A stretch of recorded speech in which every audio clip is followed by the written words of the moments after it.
Hello guys, welcome back to my channel. आशा करते तुम्ही पण मस्त असाल. तर मी ते थोडी ऑर्डर दिली होती ॲक्च्युली. तर मी फुलं मागवली होती. ॲक्च्युली मला देवपूजा करायची होती, पण फुलं नव्हती घरात, म्हणजे फुलं मागवली. आणि आमचा प्लॅन होता आज इडली डोसा बनवायचा. पण मग ठरलं की डोसा नको, फक्त इडलीच बनवूया. मग हे 2 किलोचं पॅकेट मागवले होते ॲक्च्युली. इडली बॅटर होतं, त्याच्यानंतर पांढरे फुलं होते, मिक्स फुलं होती, नंतर 2 नारळ होती खोबऱ्याची चटणी बनवण्यासाठी, आणि पंपकिन होतं. ॲक्च्युली पंपकिन संपले, म्हणजे पंपकिन घरात नव्हतंच ॲक्च्युली, बाकीच्या गोष्टी होत्यात, म्हणजे शेवग्याची शेंग होती, फ्लावर होता आणि वांगही होतं घरात, पण मग पंपकिन नव्हतं. तर मग पंपकिन पण मागवलं आणि हे बाकीच्या वस्तू पण मागवल्या मग सोबतच.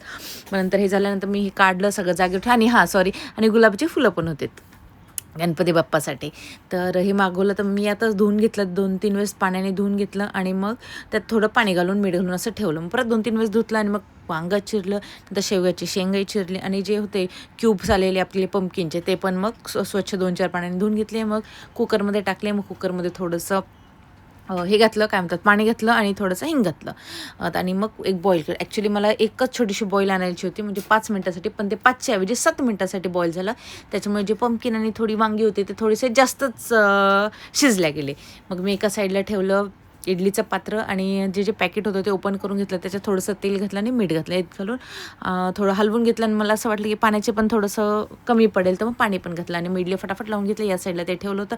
आणि रात्रीचीच डाळ होती ॲक्च्युली, मी डाळ रात्री बनवली होती, पण कोणालाच डाळ भात किंवा डाळ चपाती खायची इच्छा नव्हती. म्हणजे थोडीशी भाजी आणि चपाती खाऊन घेऊ, डाळ काही तू काही फोडणीला वगैरे घालू नको. म्हटलं ठीक आहे, इट्स ओके.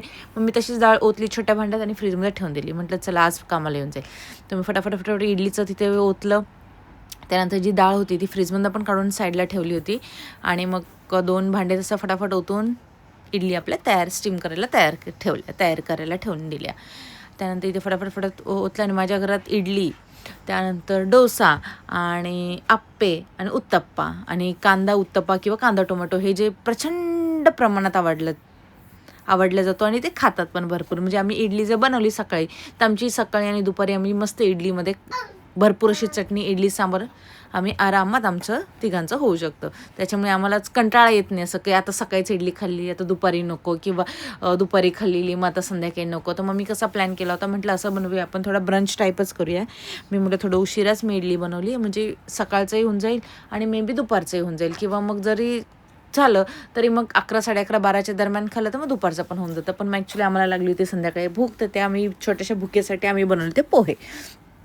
तर मी इकडे सगळी सांबारची तयारी करून घेतली. सांबारसाठी पण मी पत्ता असा कांदा चिरून घेतला, भरपूर असा कढीपत्ता घेतला, आणि 2 टोमॅटो असे मस्त बारीक पण चिरून घेतले होते. म्हटलं कसं सांबारला पटापट फोडणी देऊ, आणि थोडंसं टँगी असं सांबार असेल तर मज्जा येते इडलीसोबत खायला. मग ही तयार झालं होतं, एका साईडला ठेवून दिलं. एका साईडला इडली पण तयार होती, आणि एका साईडला जे स्टीम करायला मी ठेवलेलं ते पण तयार होतं. ते ओपन केलं, ते बघितलं की हां ठीक आहे बाबा, चला पाणी पण आहे, आणि हे चांगलं स्टीम पण झालेलं आहे, चांगलं सॉफ्टही झालं आहे. मग पाणी ओतून घेतलं एका ग्लासात, आणि जे होतं ते एका साईडला ठेवून दिलं. मग आता ती सुरुवात केली सांबारची तयारी. मस्त जिरं मोहरी मस्त घातले, तेलात घातलं, छान मसाल्याचा डबाही भरून घेतला, हिंग आणि जिरे पण संपले होते, ते मसाल्याच्या डब्यात ओतून घेतले. मग नंतर भरपूर असा ठेचून असा लसूणही घातला, नंतर कढीपत्ता, आणि जो बारीक चिरलेला कांदा होता तो घातला. सॉरी, जरा मला खूप इथे सर्दी पण झाली, आणि थोडंसं तिखट, मी एक पाणीपुरी पण खाल्ली, त्याच्यामुळे नाक थोडंसं असं वाहत आहे, त्याच्यामुळे सॉरी, तुम्हाला असा व्हॉईस पण जाणवत असेल. तिथे मस्त मी हलवून घेतलं थोडंसं हिंग आणि घालून छानपैकी, आणि नंतर ते जे होतं आपलं सांबारचं मटेरियल ते सगळं टाकून दिलं. मस्त हलक्या हाताने हलवलं तर असं जाणवलं की जरा थोडंसं जास्तच बॉईल झालं. म्हणजे थोडंसं पाणी होतं, ते मी मोठा गॅस करून थोडंसं पाणी त्याला होऊ दिलं. नंतर आपले रेग्युलर मसाले घातले, जे रेग्युलर आपले मसाले, लाल तिखट, घरचा मसाला, कांदा लसूण वगैरे सर्व घालून मस्त हलक्या हाताने टॉस्ट केलं. नुसतं वर खाली असं करून थोडं टॉस करून घेतला. म्हणजे कसं जे सॉफ्ट जे झालं आहे ना वांगं आणि पंपकिन वगैरे, ते म्हटलं मॅश नको व्हायला, ते एकदम मॅश झालं की मग त्याची टेस्ट नाही येणार. मग हे करून घेतलं मस्त, मग हलवूनही घेतलं. त्याच्यानंतर काम करता थोडं इकडं तिकडं माझं सांडलं, पण मी म्हटलं चलो ठीक आहे, आता काय किचनमध्ये काम करताना आवाज कोणी देते, कोणी ॲऊ करताय, माझं ज्याच्या छोट्याची मस्ती वेगळीच चालू होते. म्हटलं चला ठीक आहे. हे बाहेर काढले होते, कालची डाळच होती, कालची डाळ घातली सांबारमध्ये, आणि हे पाणी होतं सकाळचं आपलं जे घातलेलं आपण बॉईल करून घेतलेलं, त्याचं पाणी उरले ते काढून घेतलं. नंतर इडली पण तयार झाली होती. इडली पण एका साईडला मस्त काढून घेतली. जो खालचा ट्रे होता तो थोडासा दबल्या गेला होता, म्हणजे जी इडली होत्या ते थोडंसं असं चेपट झाले होत्या. खालचा जो एक छोटूसा राऊंड आला त्याला. म्हटलं इट्स ओके, हे सांबार इथे उकळतंय. नंतर इडलीचं एक काढून घेतल्यानंतर दुसरी इडलीचं बॅटर टाकायची तयारी. आणि मग थोडंसं मी चिंच घेतली होती. चिंचेत पण पाणी आणि थोडी साखर घालून असं मिक्स करून ठेवलं 5-10 मिनटासाठी. नंतर आणि मग साखर पण विरघळली आणि मग चिंच होती ती पण सॉफ्ट झाली. मग हाताने थोडं मॅश करून ते टाकून दिलं. नंतर सांबार उकळाला सांबारला. तर मग थोडंसं आपलं जे एव्हरेस्टचा होता मसाला, सांबार मसाला पावडर, ती घातली, ते भरपूर घातली. आणि मग वरतून जे होतं जर असं हलवलं आणि वरवरचं पाणी त्या सांबार पावडर जी होती त्यावर टाकली आणि मग हलक्या हाताने असं हलवून घेतलं. नंतर ते झालं सांबार आपला मिक्स रेडी. इतका सुंदर वास येत होता सांबारचा आणि माझं टेस्टी यम्मी असं सांबार जाणवतच होतं. आणि थोडं पातळ पण केलं होतं. कसं इडलीसोबत ना घट्ट पण चांगलं नाही लागत खायला. तर नाही तर काय होऊन जातं, वरवरचं पाणी घेऊन टाकतं बाप्पांना वाढताना म्हणा किंवा खाताना, आणि खाली घट्ट डाळ अशी राहून जाते. मग ती पण एकदम खूपच घट्ट होऊन जाते, खूप टेस्टलेस होऊन जाते. मग नंतर मग भरपूर अशी कोथिंबीर घातली, मस्त 5 मिनटं अजून उकळू दिलं तिला, मग ही झाली तयार.